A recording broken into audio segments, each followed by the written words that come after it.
बिस्मिल्लाहिर्रहमानिर्रहीम। अस्सलाम वालेकुम नाज़रीन, आमनास किचन में आप सबको खुशामदीद।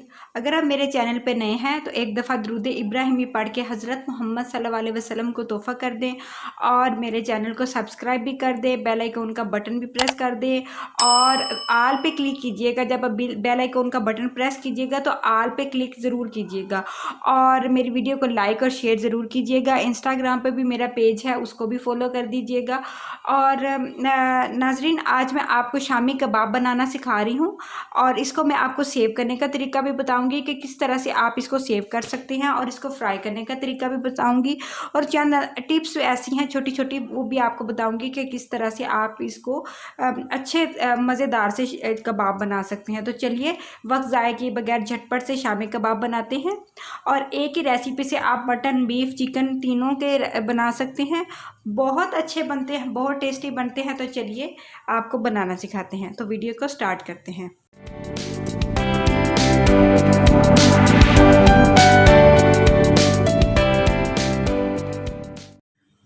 बीफ के कीमे के शामी कबाब बनाने के लिए मैंने क्या किया कि मैंने 1 kg बीफ का गोश्त लिया है जो कि बोनलेस सारा है और मैंने उसको इस तरह क्यूब्स में काट लिया है। थोड़ा सा मेरे पास कीमा पड़ा था तो मैंने वो भी इसमें शामिल कर दिया। आप कीमा भी शामिल कर सकते हैं, मोटा मोटा कीमा था, और इसमें गोश्त भी शामिल कर सकते हैं, आप पे डिपेंड करता है। इसके अंदर तकरीबन 1 फूल यानी कि 12 से 15 जवे जो है ना वो मैं लहसुन के डाल रही हूँ और 2 अदद प्याज इसमें शामिल कर रही हूँ, 1 अदद टमाटर और 5 से 6 हरी मिर्चें मैं इस टाइम डाल रही हूँ। जब हम इसको चॉपराइज करेंगे तो फिर उस टाइम पे भी मैं इसके अंदर हरी मिर्चें डालूँगी। 2 प्याज मैंने डाले हैं, 1 टमाटर डाला है, 6 हरी मिर्चें डाली हैं और 15 से 16 जवे लहसुन के डाले हैं। 1 टीस्पून मैं ज़ीरा डाल रही हूँ, 1 टेबलस्पून कुटी हुई लाल मिर्च डाल रही हूँ। अगर आप कुटी हुई लाल मिर्च नहीं डालना चाहते तो आप पीसी हुई लाल मिर्च डाल सकते हैं। और 1 टेबलस्पून गरम मसाला पाउडर। गरम मसाले पाउडर में मैंने ज़ीरा, काली मिर्च, खुश्क धनिया, बड़ी इलायची, दालचीनी और 2 लौंग, 1 बड़ी इलायची, 1 दालचीनी का टुकड़ा, 2 लौंग थे और 5-6 काली मिर्चें थी, थोड़ा सा खुश्क धनिया था, ज़ीरा था, ये सारा मैंने पीस के इसमें शामिल कर दिया है। नॉर्मल जो गरम मसाला इस्तेमाल होता है वो ये वाला ही होता है। और अब इसके अंदर मैं दाल शामिल करूँगी। 1 kg मेरे पास गोश्त था तो 1 kg ही मैं इसके अंदर दाल शामिल कर रही हूँ। अगर आप कम दाल डालना चाहते हैं तो आप कम भी डाल सकते हैं, लेकिन अगर आप बराबर दाल और बराबर गोश्त डालेंगे तो इसका बहुत अच्छा फ्लेवर आता है।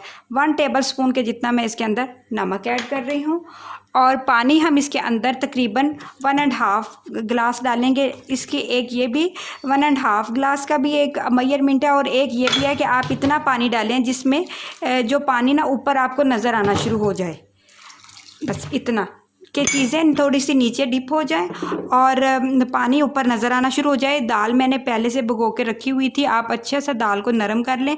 अगर आप सख्त दाल से बनाएंगे तो क्या होगा कि दाल में कनी रह जाएगी। तो चलिए अब हम प्रेशर को बंद करते हैं और इसको तकरीबन 10 से 15 मिनट हम इसको पकाएंगे। पहले जब प्रेशर स्टार्ट हो जाएगा तो हम आँच को मीडियम पे कर देंगे ताकि मीडियम आँच पे ये तकरीबन 10 मिनट पकती रहे। प्रेशर को मैंने ऑन कर दिया है। तकरीबन 10 से 15 मिनट के लिए आपने इसको पकाना है। जब सीटी चलनी शुरू हो जाए तो उसके बाद 10 मिनट का आपने टाइमर लगा देना है। 10 मिनट में ये बॉयल हो जाएगा। बेसिकली हमने इसको बॉयल करना है, बॉयल करने के बाद हम इसका बाकी प्रोसीजर करेंगे। और याद रहे, अगर आप देचकी में भी बनाना चाहते हैं तो पानी आपने 1.5 गिलास ही शामिल करना है। तो चलिए मिलते हैं प्रेशर चलने के बाद। जी तो नाजरीन, तकरीबन 15 मिनट प्रेशर चलने के बाद जो है ना मेरी दाल और गोश्त अच्छा सा गल चुका है। आपने दाल इस तरह से अच्छी सी गला लेनी है, बिल्कुल नरम होनी चाहिए। अब मैं इसको निकाल लूँगी किसी बड़े बाउल में और इसको इतना ठंडा करूँगी कि ये रूम टेम्परेचर पे आ जाए, फिर हम इसको चॉपराइज़ करेंगे। जी तो नाजरीन, आप देख सकते हैं कि तमाम मटेरियल जो मैंने बना के रखा था वो रूम टेम्परेचर पे ठंडा हो चुका है। और अब मैंने क्या किया है कि जो गोश्त के पार्ट थे ना जो बॉयल हो चुके थे उसको मैंने अलग करके पहले चॉपर में डाल लिया। इसको पहले मैं चॉपराइज करूँगी और बाकी जो कीमा और दाल है वो बाद में, इसके बाद में चॉपराइज करूँगी। होता क्या है कि हम दाल को बहुत हल्का सा चॉपर करना होता है क्योंकि वो फिर बहुत ज़्यादा पतली और बहुत जो ना वो मटीरियल नरम हो जाता है जिससे कबाब अच्छा जुड़ता नहीं है। तो इसलिए कोशिश करनी चाहिए कि आप जो बोटियां हैं उनको पहले से रेशा कर लें ताकि फिर आप आसानी से झटपट सी दाल को चॉपराइज कर लें। तो चलिए सबसे पहले इसको चॉपराइज करते हैं।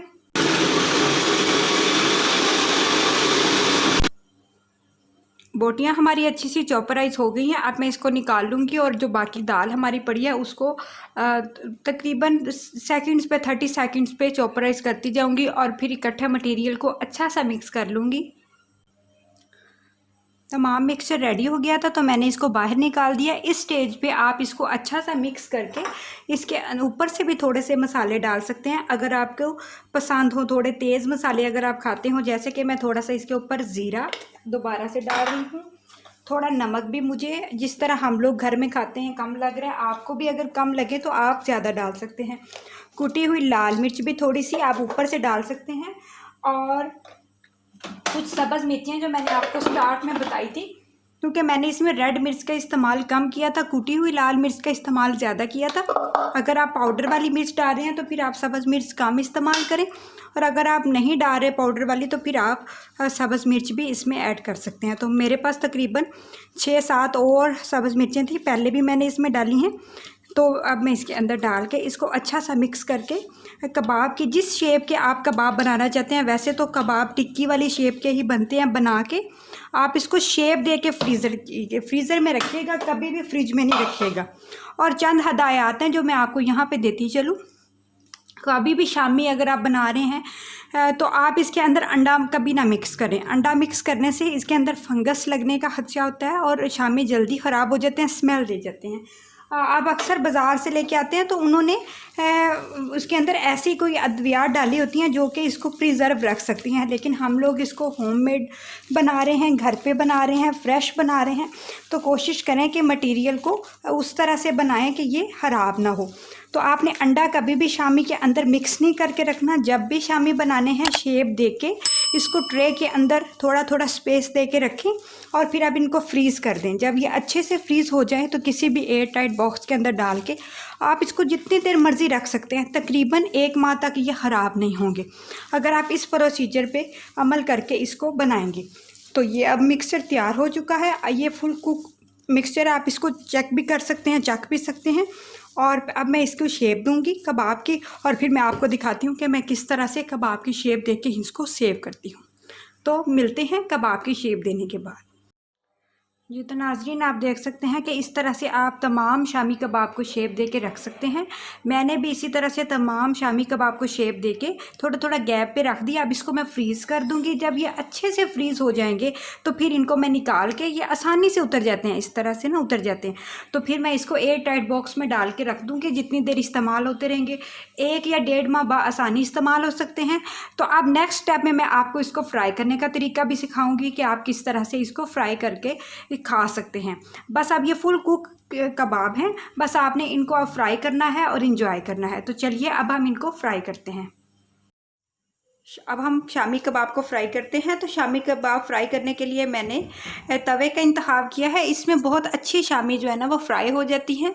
और इसके ऊपर मैंने ऑयल डाल दिया और हल्का सा गर्म करने के लिए रख दिया है। चंद एहतियात हैं जो मैं आपको बताती चलूँ। इतना ज़्यादा ऑयल ना डालें कि आप साइडों से तवे पे नीचे गिरना शुरू हो जाए, और तवे को अच्छा सा गर्म कर लें। जब अच्छा गर्म हो जाए फिर आप शामी कबाब को फ्राई करें। ये वही शामी है जिसको मैंने फ्रीज़र में ठंडा होने के लिए रख दिया था। आप ये देखें ये अच्छे से जम चुकी हैं, ठंडी हो चुकी हैं, और इनको मैंने अलग अलग करके एयर टाइट बॉक्स में डाल दिया है। आप इनको 1 या 1.5 माह के लिए आसानी से रख सकते हैं अगर उसमें अंडा ना डला हो। तो ये अंडे को मैंने सिंपल अंडे को फेंट लिया है।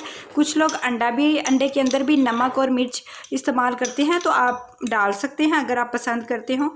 तो हम इसको अब फ्राई करेंगे। आपने ऑयल को अच्छा सा गर्म कर लेना है और फिर जो है ना मीडियम आंच पे आपने इसको फ्राई करना है, ना बहुत तेज़ आंच हो। एक एक करके हम सारी इस पे डालते जाएंगे और आपने पहले एक साइड से अच्छा गोल्डन कलर में फ्राई होने देना है।